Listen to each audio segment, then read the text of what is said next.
ম্যাচের আগেই ফলাফল ফাঁস, চেন্নাই নাকি পাঞ্জাব। আইপিএল এর 53তম ম্যাচে জিতবে কোন দল, জানালো জ্যোতি সিটিয়া।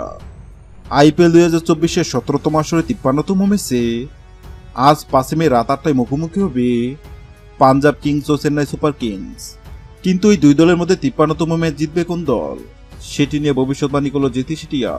গত 22 মাস শুরু হয়েছে আইপিএল এর 17তম আসর। 17তম আসরের প্রথম 10 ম্যাচের মধ্যে 5 ম্যাচে জিতলেও বাকি 5 ম্যাচ হেরেছে চেন্নাই সুপার কিংস। অন্যদিকে নিজেদের প্রথম 10 ম্যাচের মধ্যে 4 ম্যাচে জিতলেও বাকি 6 ম্যাচ হেরেছে পাঞ্জাব। আইপিএলে পাঞ্জাবের বিপক্ষে এখন পর্যন্ত 29 ম্যাচ মোকাবেলায় 15 ম্যাচে জয়লাভ করেছে চেন্নাই এবং 14 ম্যাচে জয়লাভ করেছে পাঞ্জাব। কিন্তু বর্তমান ফর্ম বিবেচনায় পাঞ্জাবের চেয়ে এগিয়ে আছে চেন্নাই। আর এই দুই দলের মধ্যে 53তম ম্যাচে জিতবে কোন দল, তা নিয়ে ভক্ত সমর্থকদের মনে উত্তেজনা শেষ নেই।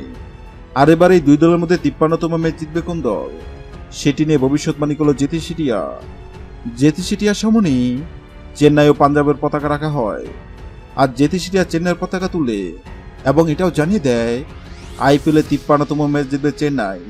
হ্যাঁ দর্শক, আপনাদেরকে বলছি, আপনাদের কি মনে হয় আইপিএলে 53তম ম্যাচে চেন্নাই কি পারবে পাঞ্জাবকে হারাতে? অবশ্যই কমেন্ট করে জানাবেন।